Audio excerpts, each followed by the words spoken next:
अगला हिट डाल दो। उपसहसंयोजी यौगिकों के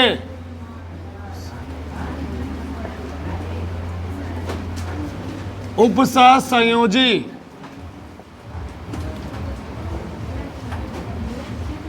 यौगिकों के वर्नर सिद्धांत।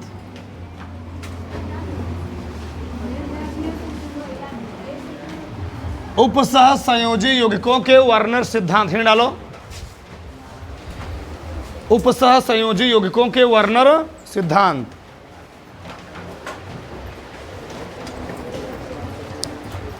ठीक है, देखो इधर, सबका ध्यान देना चाहिए। जो वर्नर सिद्धांत है ये इस चैप्टर का सबसे मेन पार्ट है, वेरी वेरी मोस्ट इंपॉर्टेंट। ठीक, ध्यान रहे,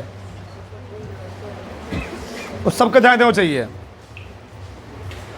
वर्नर सिद्धांत में क्या कहा गया, देखो ध्यान से। जैसे मान लो एक वही है उपसहसंयोजी यौगिक CO NH3, यहां लिखा गया 6 और यहां लिखा गया Cl3। ठीक, सही है। अब बताओ इस चीज को हम लोग कहते क्या हैं जी, क्या कहते हैं? आयनिक मंडल। आयनिक मंडल। और कोष्ठक के अंदर क्या कहते हैं? समन्वयन सत्ता जी, इसको हम लोग कहते हैं समन्वयन सत्ता।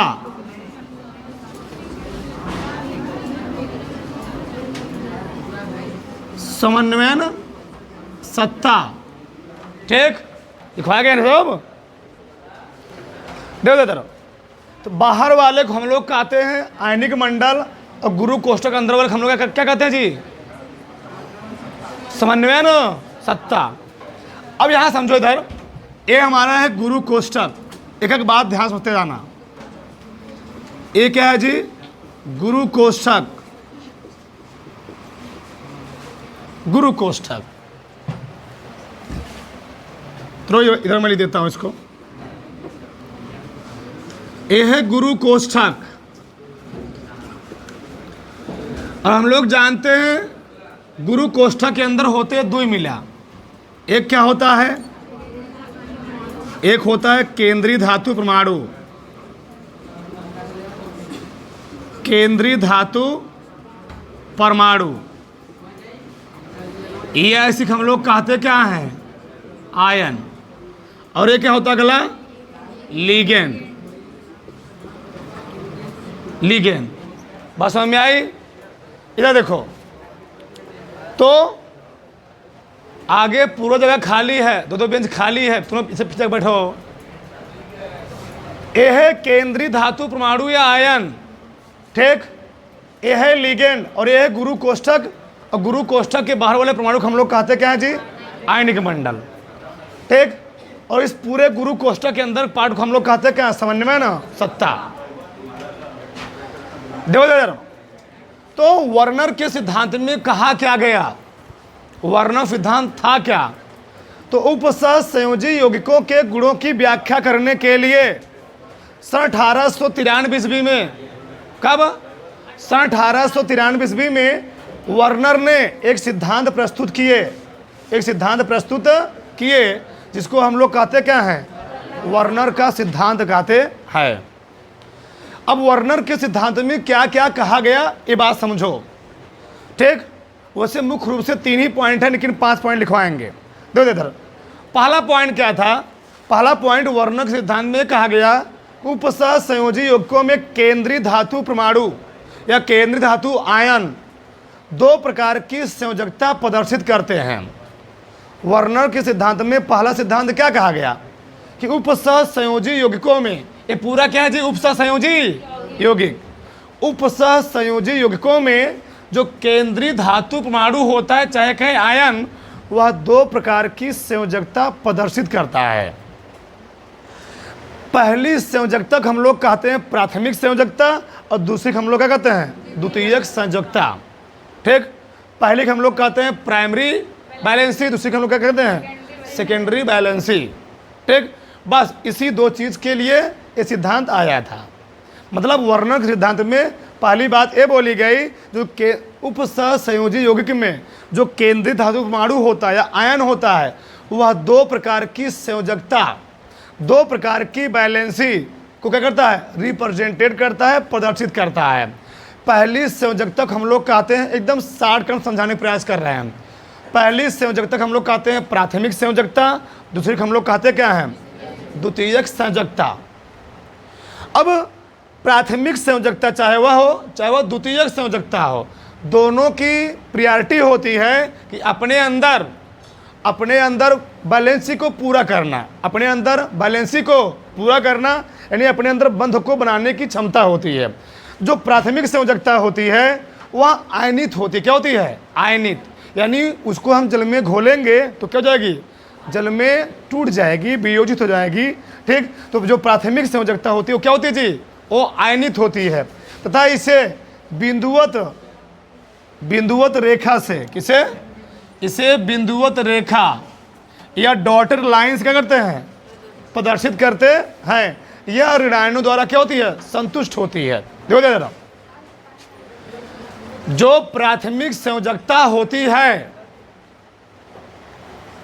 वह आयनित होती, क्या होती है आयनित, यानी आयनित करने का मतलब यह है अगर मैं इसको जल में घोलूंगा तो अपने आप में क्या हो जाएगी टूट जाएगी। और इसे बिंदुवत रेखा द्वारा क्या किया जाता है प्रदर्शित किया जाता है। और यह क्या होती है ऋणायनों द्वारा क्या होती है जी प्रदर्शित होती है। आगे हम दिखाएंगे तुमको सब समझ में आएगा। आगे तो जो द्वितीयक संयोजकता होती है यह अनायनित होती है। या क्या होती है अनायनित होती है, यानी इसको हम किसी विलयन में डालेंगे घोलेंगे तो अपने आयन में टूटेगी नहीं, डिकम्पोज नहीं होगी।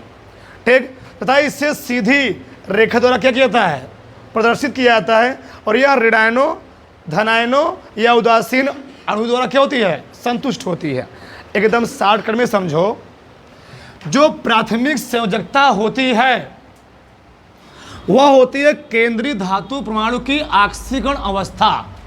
ऑक्सीकरण अवस्था यानी केंद्रीय धातु परमाणु की ऑक्सीकरण अवस्था को ही हम लोग कहते हैं प्राथमिक संयोजकता। ज़्यादा दिमाग तुम्हें नहीं लगाना है। केंद्रीय धातु परमाणु की ऑक्सीकरण अवस्था को ही हम लोग कहते क्या हैं प्राथमिक संयोजकता। और द्वितीयक संयोजकता क्या होती है ठीक, द्वितीयक संयोजकता होती है उपसहसंयोजन संख्या। जैसे मान लो इस सब लिखवाया गया है। ठीक, ये बताओ 3 क्या है जी, जो Cl3 लिखा गया है क्या है Cl3 है आयनिक मंडल, और जो 3 लगा हुआ लिखवाया गया है 3 क्या है इसमें नहीं लिखवाया गया है पीछे 3 क्या है 6 क्या है सब नहीं लिखवाया गया है। क्या लिखवाया गया है क्या प्राथमिक संयोजकता, इसी को हम लोग कहते क्या हैं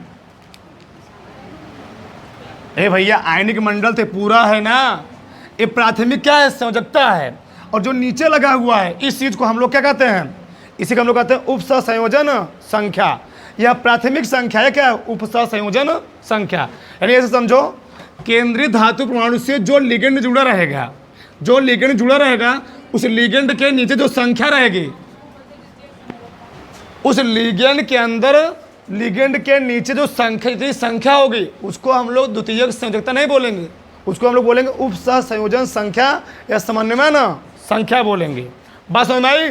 तो जो द्वितीयक संयोजकता होती है वह समन्वयन संख्या ही होती है।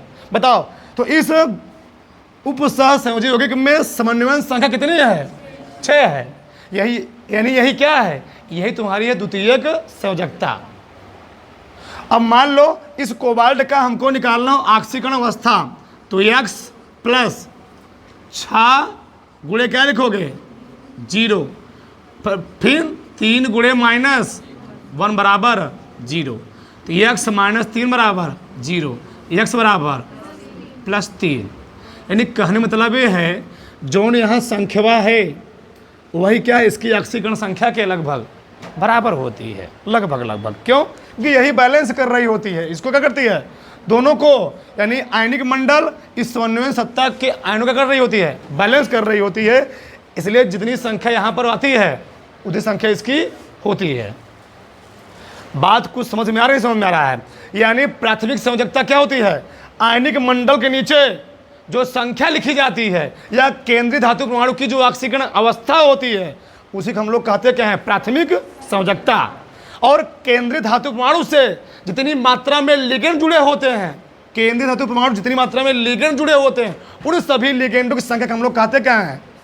द्वितीयक संयोजकता। उसी को हम लोग कहते हैं उपसंयोजन संख्या। यहाँ 4 रहे, फिर 2 रहे, फिर 4 2 6, तो उसको हम लोग क्या बोलेंगे? द्वितीयक। हाँ, जोड़ दोगे द्वितीयक क्या हो जाएगी? संयोजकता हो जाएगी। ये उसे हम लोग क्या कहते हैं? मतलब ऐसे समझो, 60 क्रम में केंद्रीय धातु परमाणु की ऑक्सीकरण अवस्था हम लोग कहते क्या हैं?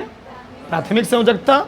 और केंद्रीय धातु परमाणु से जुड़े लिगेंडों की कुल संख्या को हम लोग कहेंगे क्या? द्वितीयक संयोजकता। बस ये वर्नर का सिद्धांत। ये क्या जी? वर्नर का सिद्धांत। थोड़ा तुम ओपन करके दिखाते थे कैसे, देखो दादा, बोलो मत। ये है उपसंयोजी यौगिक। इसमें केंद्रीय धातु परमाणु क्या है जी? CO। क्या है? CO। दे ध्यान से। चलो, अगर इसकी बात की जाए CO की, इससे अमोनिया कितने जुड़े हैं? 6। इससे 6 अमोनिया जुड़े हैं। चलो, 2 हो गया,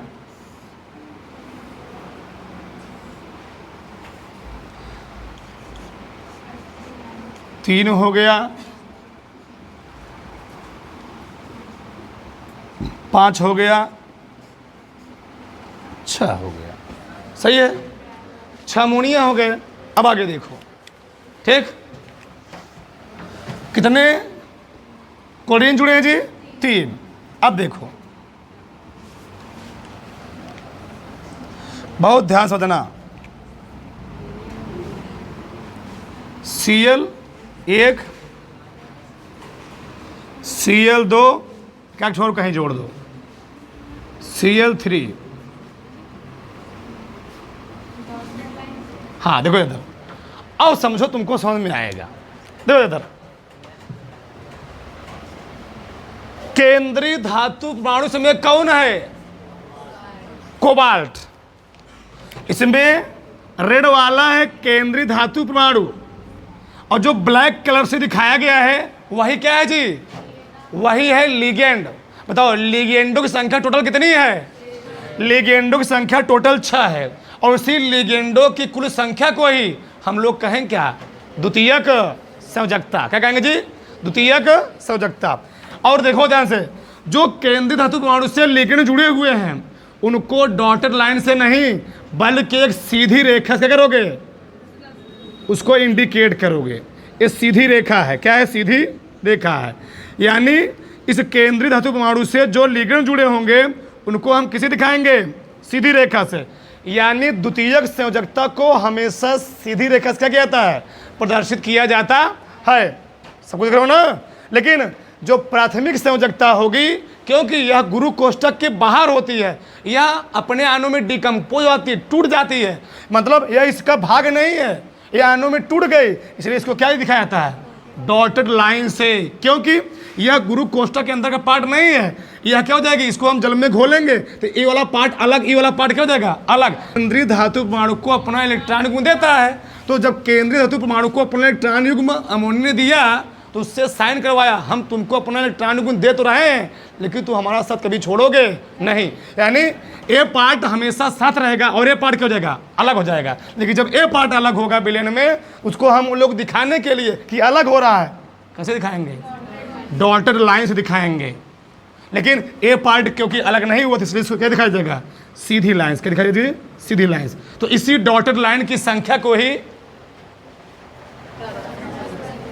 सीधी लाइन को ही कई बात हम समझाएं। ठीक, अब देखो, उपसह संयोजी यौगिकों में केंद्रीय धातु आयन दो प्रकार की संयोजकता प्रदर्शित करते हैं। पहली संयोजकता को हम लोग क्या बोले, ये वाली पहले हम लोग क्या बोले जी, प्राथमिक संयोजकता। अब समझो, तुम्हारी भाषा में समझा रहे हैं। पहली वाली है प्राथमिक संयोजकता, ठीक। दूसरी वाले क्या बोलेंगे, नहीं लिख लोगे, द्वितीयक संयोजकता। हर साल बोर्ड में आता है, हर साल इतना लिखना होता है।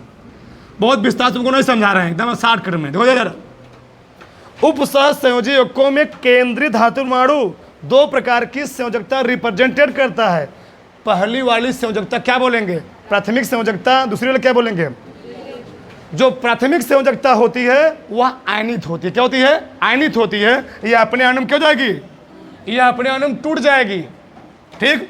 तथा इसे हम लोग किसे दिखाएंगे, इसे बिंदुवत रेखा द्वारा, यानी डॉटेड लाइन, एक और लाइन है dotted, dot dot dot dot, इसे डॉटेड लाइन क्या करेंगे, प्रदर्शित करेंगे। और यह अधिकतर 90% उपसह संयोजी यौगिकों में क्या रहेगी, यह ऋणायन द्वारा संतुष्ट होगी। बताओ क्लोरीन पर कौन चार्ज आता है, -4। यह लगभग 90% ऋणायन द्वारा क्या होगी, संतुष्ट होगी। इतना बात समझ में आई, ठीक। अगला क्या है, द्वितीयक संयोजकता, ठीक। सेकेंडरी बैलेंसी, यह क्या होती है जी, द्वितीयक संयोजकता अनायनित होती है। ये बताओ, इसमें अंदरवत जल आ जाएगा, अमोनिया आ जाएगा। ये सब क्या, जो हम जल पता लिखवाया गया है, जल हो गया, अमोनिया हो गया, ये सब क्या होते हैं, उदासीन लिगेंड होते। क्या होते जी, उदासीन लिगेंड। उदासीन लिगेंड है, उदासीन नाम ही है, तो जल में टूटने वाले नहीं है, ठीक। तो यह क्या होती है, द्वितीयक संयोजकता अनायनित होती है तथा इसे सीधी रेखा द्वारा क्या किया जाता है, इसे सीधी रेखा द्वारा क्या करते हैं जी, प्रदर्शित करते हैं। और यह ऋणायनों, धनायनों या उदासीन अणु द्वारा क्या होती है, संतुष्ट होती है। मतलब इस उपसह संयोजी यौगिक के अंदर अमोनिया भी आ सकता है, जल भी आ सकता है, क्लोराइड भी आ सकता है, क्लोराइडो भी आएगा, एमिनो भी आएगा, सब आएंगे। तो लेकिन इसके अंदर क्या केवल आएगा, ऋणायन। क्या आएगा जी, ऋणायन। यही है तुम्हारा क्या, वर्नर का सिद्धांत। बात समझ में आई। पहले तीनों पॉइंट लिखो, फिर आगे 2 पॉइंट और लिखवा दे रहे हैं।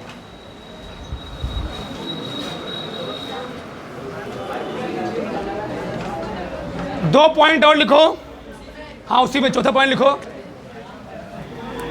Point number 4। वैसे 3 ही पॉइंट इंपॉर्टेंट है, लेकिन लिख सकते हो तुम 4-5 पॉइंट, कोई दिक्कत नहीं है। लिखो, धातु में, चौथा पॉइंट, धातु में दोनों संयोजकताएं, एक मिनट, धातु में ऐसे लिखो, धातु में प्राथमिक संयोजकता, धातु में प्राथमिक संयोजकता और द्वितीयक संयोजकता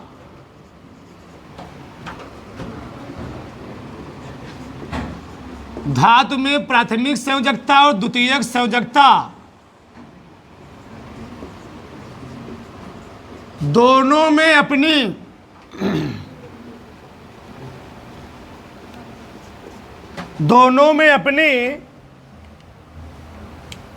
संयोजकता को संतुष्ट करने की, दोनों में अपनी संयोजकता को संतुष्ट करने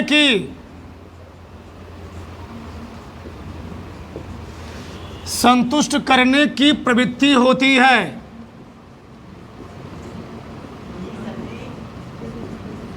प्रवृत्ति होती है।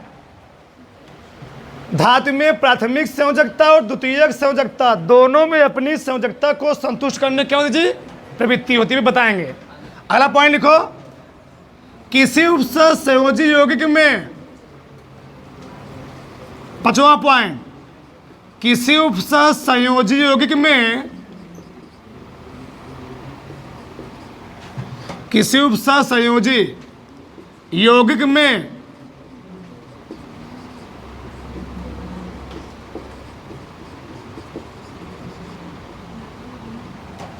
द्वितीयक संयोजकता की संख्या, द्वितीयक संयोजकता की संख्या निश्चित होती है। निश्चित होती है, इसकी संख्या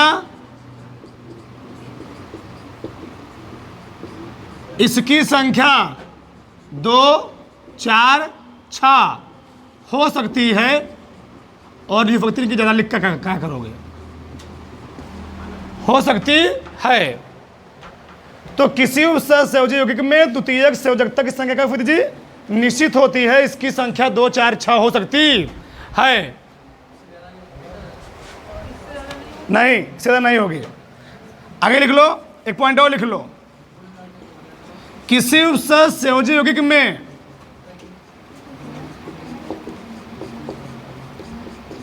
किसी उपसहसंयोजी यौगिक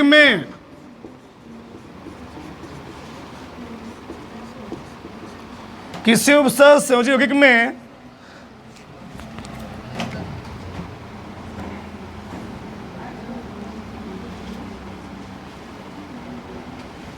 केंद्रीय धातु परमाणु से जुड़े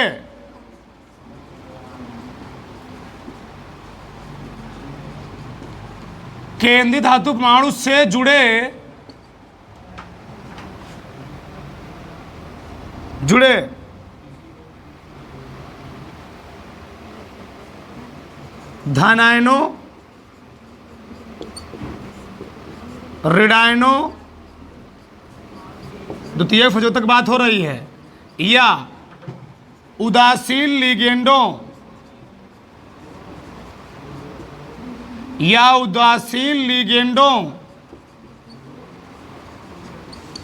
की एक निश्चित ज्यामितीय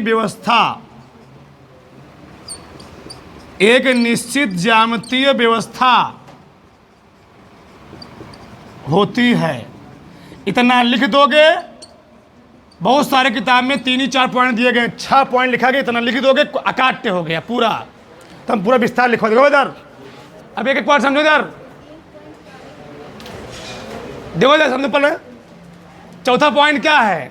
धातु में प्राथमिक संयोजकता और द्वितीयक संयोजकता दोनों में अपनी संयोजकता को संतुष्ट करने की होती जी प्रवृत्ति होती है। दोनों संयोजकताएं अपने आप को संतुष्ट करने की होड़ में लगी रहती हैं। यानी कहने मतलब ये है, अगर बाहर वाले आयनिक मंडल के ऊपर -3 आएगा तो गुरु कोष्ठक पर कितना आएगा? उसको बैलेंस करने कितना आएगा जी? +3 आएगा। अगर आयनिक मंडल के ऊपर -2 आएगा तो गुरु कोष्ठक उसको संतुष्ट करने के लिए कितना आएगा? +2 आएगा। अपने संतुष्ट करने क्या होती है? प्रवृत्ति होती है, होड़ होती है। अगला, किसी उपसहसंयोजी यौगिक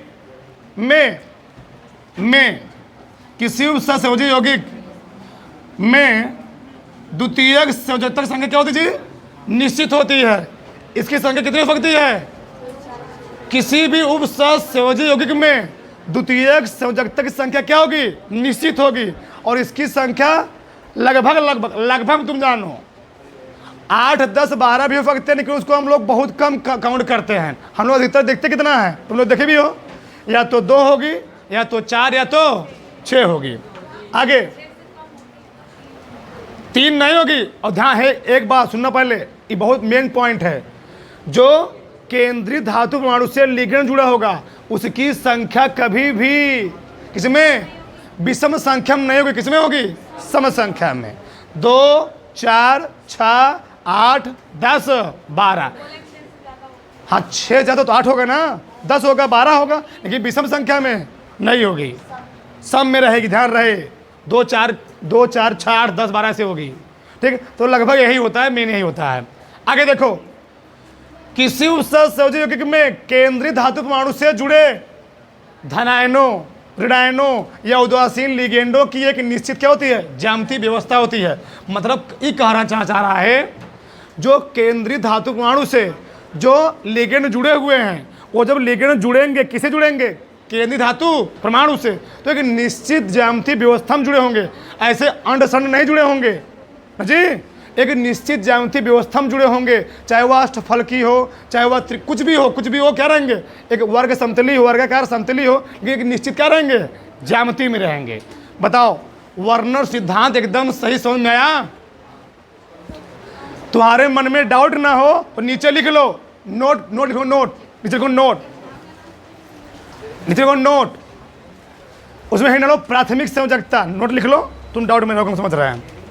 नोट में लिखो प्राथमिक संयोजकता हेडिंग, उसमें लिखो एक बस 2 लाइन लिखना है।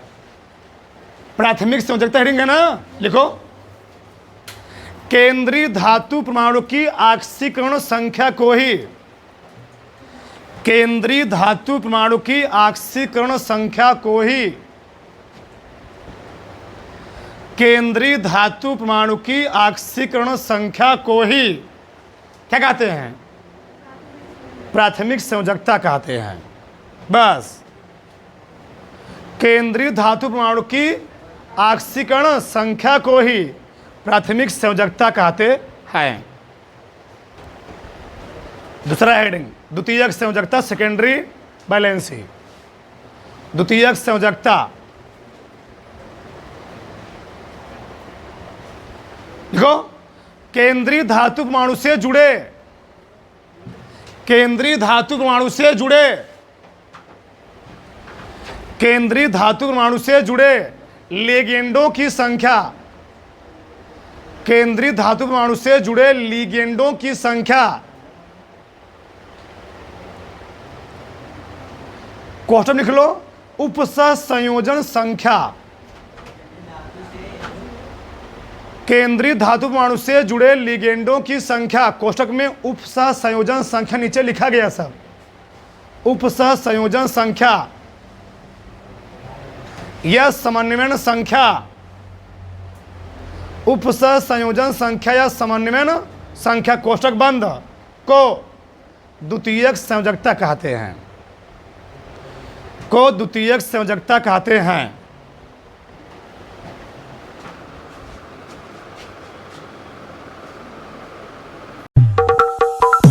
Lights, camera, action.